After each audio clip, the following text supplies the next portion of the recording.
শাৰীকেইখন ভাল লাগিছে ন সস্তীয়া হোৱা হালে ল'ব পাৰিলোঁ হয় অ' বাইদেউ আহক আহক চাই লওক নতুন নতুন ডিজাইনৰ শাৰী আনি থৈছোঁ পিন্ধিবলৈ আৰাম পাব পিয়ৰ কটন আৰু জৰ্জেট শাৰীও আছে ৰঙা নীলা হালধীয়া কি লাগে চাই লওক দাদা আমাক বেছি দামী শাৰী নালাগে 150 টকীয়া শাৰী দেখাওকচোন ধুনীয়া ধুনীয়া ডিজাইনৰ আছে যদি এইবোৰৰ দাম কিমান বাইদেউ এইবোৰে 150 টকীয়া শাৰী ফিক্স প্ৰাইচ যেনেকুৱা ডিজাইনৰ ল'লেও যি ৰঙৰ ল'লেও 150 টকা 120 টকীয়া শাৰীও আছিলে শেষ হৈ গ'ল কাষ্টমাৰ বহুত আহিলে লৈ গ'ল 150 টকীয়া শাৰী খাই জানো বৰ ধুনীয়া লাগিছে দেই শাৰীকেইখন দেখিবলৈ ইমান ধুনীয়া ধুনীয়া ডিজাইনৰ ৰংকেইটাও ভাল লাগিছে মই 10খনমান শাৰী লৈ লওঁ বোৱাৰীকেইজনীকো দিব লাগিব নহয় এখন এখন নীলা শাৰীকেইখন ভাল লাগিছে অ বাইদেউ চাচোন চা এখন মোক ভাল লাগিবনে নাই ভালেই লাগিছে পচন্দ হৈছে যদি লৈ ল মই বেঙুনীয়া ৰঙৰ শাৰীখন চাইছোঁ ইমান ধুনীয়া লাগিছে নিজৰ কাৰণে লৈ লওঁ বেঙুনীয়া শাৰীখন বোৱাৰীকেইজনীৰ কাৰণে এতিয়া ধুনীয়া ধুনীয়া ৰং কেইটামান চাব লাগিব ডাঙৰ বোৱাৰীয়ে আকৌ যিটি ৰঙৰ কাপোৰ নিপিন্ধে নহয়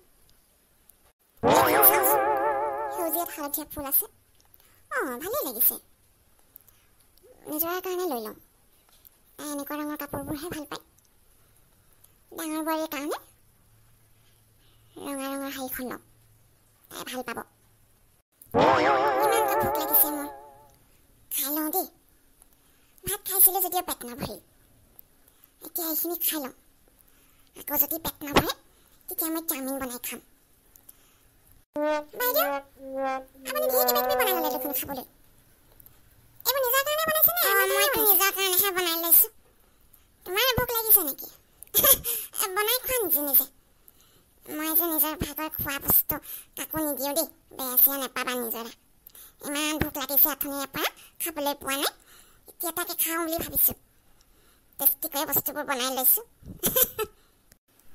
আমাৰ লগৰ কিছুমান বিয়া হোৱাৰ পিছত ইমান বেছি শকত হৈ গ'ল দেখিবলৈ বৰ বেয়া লাগে তোৰ ফিগাৰটো কিন্তু ঠিকেই আছে দেই এতিয়াও একদম শকত হৈছিলোঁ নহয় মেইনটেইন কৰিলোঁ শকত হ'বলৈ মোৰ একেবাৰে মন নাযায় সেইকাৰণে মই যিটি বস্তু নাখাওঁ নহয় নিজৰ ফিগাৰটো ভালকৈ মেইনটেইন কৰোঁ সদায় ঠিকেই কৰিছোঁ ময়ো মৰ্ণিং সদায় য়োগা কৰোঁ পিছে তই ঘৰলৈ গৈছিলি নাই ডিউটি আছে যে ঘৰলৈ যোৱাই হোৱা নাই মায়ে ফোন কৰিছিল বাৰু মাতি পঠিয়াইছে যাব লাগিব মাজতে এখেতৰো ছুটি নাই নহয় আণ্টি কি খবৰ ভালে আছে বজাৰ কৰিবলৈ গৈছিলে নেকি এই ভণ্টিৰ লগতে বজাৰৰ পৰা আহিলোগৈ মোৰ ভালেই তোমাৰ ভালনে পিছে এতিয়া আহিলা চাহ তাহ খালানে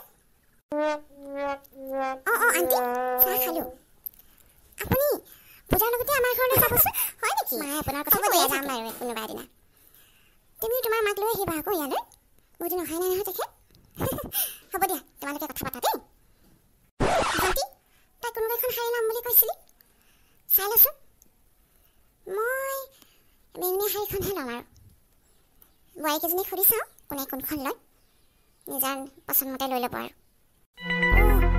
ইহঁত বজাৰৰ পৰা আহিল ধেৰ বজাৰ কৰিলে দেখোন শাৰীকেইখনমান আনিছে মোক দিব নাই বাৰু মই এতিয়া মাহঁতৰ কাৰণে এগিলাচ পানী লৈ আহোঁ মাক তেল মাৰিব লাগিব তেতিয়া 2খনমান শাৰী ল'ব পাৰিম ইমানকেইখন শাৰী আনিছে এখন এখন দিলে নহ'ব নহয় 2-3খনমান মই খুজি ল'ম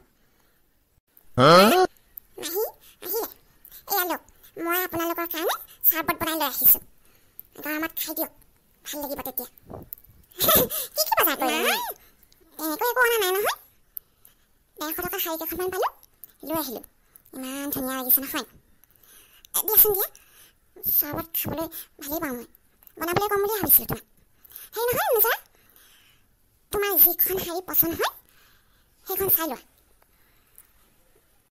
নিজৰ তোমাক হালধীয়া ৰঙৰ শাৰীখন ভাল লাগিব নেকি যাকে তাকে যিটি ৰঙৰ কাপোৰ পিন্ধিলে ভাল নালাগে নহয় গাটোৰ লগত মিলাকৈ কাপোৰ পিন্ধিব লাগে হয় নেকি হালধীয়া ৰংটো মই ভাল পাওঁ নহয় হালধীয়া ৰঙৰ শাৰীখন ময়ে ল'ম ভালেই দেখিব মোক সেই নহয় মা আকৌ এখন শাৰীয়ে ল'ম নে মানে এখন পাম মই মানে বন্ধৰ পৰা শাৰীকেইখনমান ল'ম ভাবি আছোঁ আছিলোঁ, যাবলৈ সময়ে নাপাওঁ। আজি যাম বুলি ভাবিছিলোঁ, কিন্তু ঘৰত ইমানবোৰ কাম আছিলে নহয়, সেইকাৰণে নগ'লোঁ। দুখন শাৰী লওঁ নি মা? হালধীয়া ৰঙৰখন লৈছোঁ বাৰু, আৰু এখন চাই লওঁ। হয় নেকি? চাই লওঁ তেন্তে আৰু এখন।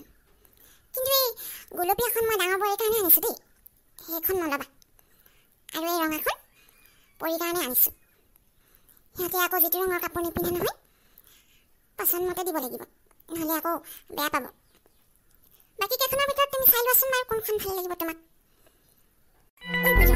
ভানু নেকি? নাই নেকি? এতিয়া চাগে আৰু শকত হৈছে ন? মই বহুতৰ মুখত শুনিছোঁ। ইমানকৈ কেনেকৈ খাব পাৰে? মোৰ যে অলপ খালি পেট ভৰি যায়। নাজানো দেই ইমানকৈ কেনেকৈ খাব পাৰে। ইনকামটো একো নাই, কিন্তু খোৱাটো ষ্টাৰ্ট। আমি বস্তুবোৰ আনি থওঁ নহয়, চব খাই শেষ কৰি দিয়ে। সেইকাৰণে আজিকালি মই কিছুমান বস্তু আনিলেও ৰুমত সোমাই থৈ দিওঁ, নহ'লে নিজে খাবই নাপাওঁ। ভাত খাই উঠাৰ পিছত আকৌ চাওমিন খাব, তাৰপিছত আকৌ হেনো ভোক লাগে, আকৌ কিবা এটা বনাই খাব।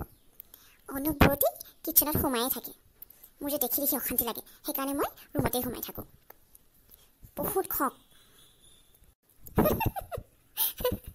তই কৈছ যে হাঁহিয়ে উঠিছে মোৰ। সঁচাকৈ দেই, শকত মানুহবোৰ দেখিলে মই আচৰিত পাওঁ। একচুৱেলি সিহঁতে যে বহুত বেছি খাব পাৰে, আৰু সেইকাৰণে শকত হয়। নিজৰ ফিগাৰটোৰ কথা নাভাবি খাবলৈ পালে আৰু একো নালাগে সিহঁতক। হ'ব দে পূজা, মই এতিয়া গৈ থাকোঁ, বহুত দেৰি হৈ গ'ল। আকৌ বজাৰলৈ যাম বুলিও ভাবিছিলোঁ। ভাইটিয়ে বস্তু এটা আনিবলৈ দিছে, গৈ লৈ লওঁগৈ।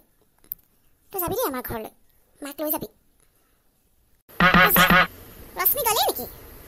শুনাচোন, মই শাৰী কেইখনমান আনিছিলোঁ, নিজৰে দুখন ল'লে। তোমাৰ কাৰণে মই গোলপীয়া ৰঙৰ শাৰীখন পচন্দ কৰিছোঁ, ভাল লাগিব তোমাক। আৰু এখন চাই ল'বাচোন। অঁ হয় নেকি? মইনো কি পচন্দ কৰিম? আপুনি মোৰ কাৰণে পচন্দ কৰিছে যেতিয়া মই তোমালোকৰ পচন্দ ইমান নাজানো নহয়। গোলপীয়াখন বাৰু ভালেই লাগিব, আৰু এখন চাই লৈছোঁ। আৰু কেইখনমান আছে, বেঙুনীয়া এখনো আছে, সেইখন মই লৈছোঁ। যদি তোমাক লাগে তেতিয়াহ'লে ল'ব পাৰিবা। মোৰ কিবা এটা হ'লেই হ'ল আৰু। হ'ব দিয়ক মা, আপুনি নিজৰ কাৰণে যিখন শাৰী পচন্দ কৰিছে সেইখন লোৱাৰ মোৰ কোনো ইচ্ছা নাই। আপুনি দিব বিচাৰিছে যেতিয়া নিজৰ ইচ্ছামতে তেতিয়াহ'লে গোলপীয়াখন আৰু সেউজীয়াখনকেই লোৱা। ৰঙা আৰু হালধীয়াখন পৰীক দিম। শাৰীকেইখন পিন্ধি আৰাম পাবা। 150 টকাত বৰ ভাল শাৰীয়ে পাইছোঁ, পিয়ৰ কটন। কি 150 টকীয়া শাৰী? মা, আপুনি মোক কি ভাবি এই শাৰীকেইখন দিছে? মই 150 টকীয়া শাৰী নিপিন্ধোঁ। আপুনি জানেনে মই এতিয়া যিখন শাৰী পিন্ধি আছোঁ সেইখন 2000 টকীয়া শাৰী হয়, আৰু আপুনি মোক 150 টকীয়া শাৰী গিফ্ট কৰিব বিচাৰিছে? যাওক, এতিয়াই লৈ যাওক। 150 টকীয়া শাৰী আপোনাৰ নিজৰা আৰু ভানুৱে পিন্ধিব পাৰে, কিন্তু মই নিপিন্ধোঁ। সস্তীয়া শাৰী দিবলৈ আহিছে, দিবলৈ মন আছে যেতিয়া দামী শাৰী দিব লাগে।